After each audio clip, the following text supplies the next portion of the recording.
तो वही महाराष्ट्र के तीर्थ क्षेत्र आलंदी में संत ज्ञानेश्वर महाराज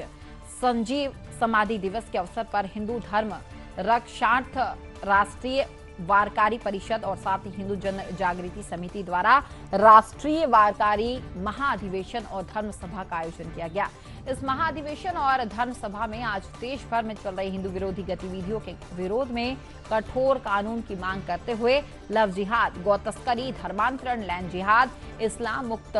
गढ़ किले,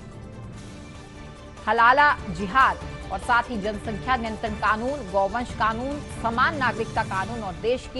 देश को जो है हिंदू राष्ट्र घोषित करने की मांग को लेकर कई महत्वपूर्ण मुद्दों को लेकर इस राष्ट्रीय वारकारी महाअधिवेशन में एक प्रस्ताव पारित किया गया। यह प्रस्ताव आज राज्य के मुख्यमंत्री को भेजा जाएगा।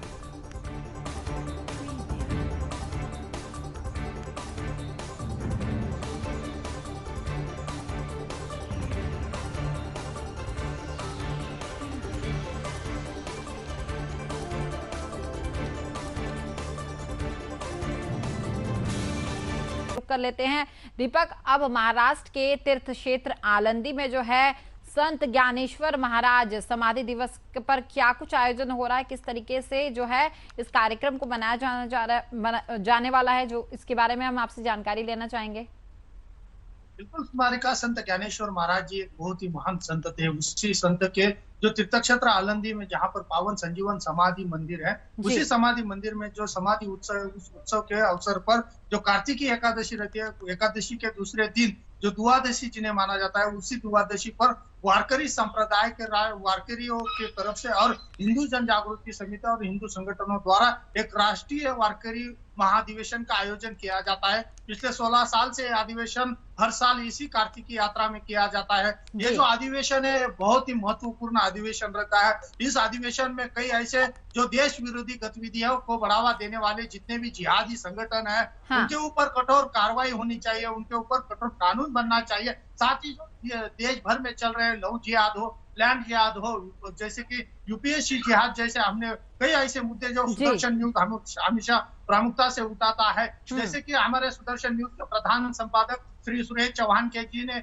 जम्मू कश्मीर से लेकर कन्याकुमारी तक और कन्याकुमारी से लेकर दिल्ली तक जो जनसंख्या नियंत्रण कानून यात्रा जो निकाली थी, इसी यात्रा में कई हजारों वारकरी भी शामिल हुए थे। उन वारकरियों को पिछले 5 साल से वो वारकरी भी इसी मुद्दे को लेकर जो कानून बनाने की मांग की जा रही है, उसी मांग को लेकर भी आज ये अधिवेशन में लिया गया। और साथ ही स्मारिका में एक बात बताना चाहता हूँ, जिस तरीके से सुदर्शन न्यूज के पत्रकारों द्वारा जिस तरीके से ये जो प्रमुख मुद्दे उठाए जाते हैं, उन मुद्दों को भी इस अधिवेशन में पारित किया गया है। कई ऐसे मुद्दे हैं, इन मुद्दों पर जो कठोर कानून बनना चाहिए। साथ ही जिस तरीके से मेरे सहयोगी बाबूलाल राठौड़ के ऊपर जो कल संभाजी नगर में जो हमला हुआ, उसी हमले को लेकर भी इस अधिवेशन में आवाज उठाई गई। इस अधिवेशन के माध्यम से राज्य के मुख्यमंत्री और तथा उप मुख्यमंत्री को भी हमारे सुदर्शन के जितने भी पत्रकार हैं, उनको सुरक्षा प्रदान करने की मांग भी यहाँ पर ये हिंदू संगठन और वारकरी संप्रदाय के जो संत है उनके द्वारा की गई है। क्योंकि जिस तरीके से सुदर्शन ये प्रमुखता से जो मुद्दे उठाता है, उन मुद्दों को लेकर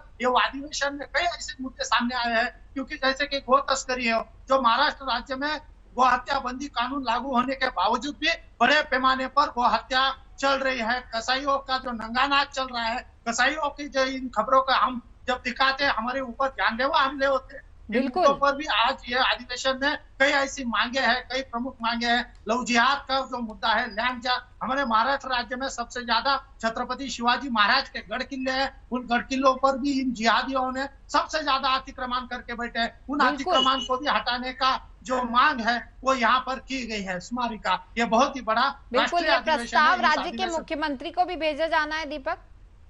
जी बिल्कुल, ये जो प्रस्ताव जिस तरीके से ये जो जितनी भी मांगे हैं, उन मांगों को लेकर ये जो प्रस्ताव है, ये प्रस्ताव राज्य के मुख्यमंत्री, उप मुख्यमंत्री तथा जो राज्य के जो कानून मंत्री हैं उनको भी भेजा जाएगा। लेकिन कहीं ना कहीं ये जो वारकरी अधिवेशन जो था, इस अधिवेशन में राज्य सरकार को एक चेतावनी भी दी गई है, अगर इन मुद्दों पर आप कठोर जो एक्शन नहीं लेंगे तो जो होने वाला जो हमारा जो हिवाली अधिवेशन जो है, जो नागपुर में होने वाला है, उस अधिवेशन में भी ये वारकरियों द्वारा बहुत ही बड़ा आंदोलन किया जाएगा। बिल्कुल हमारे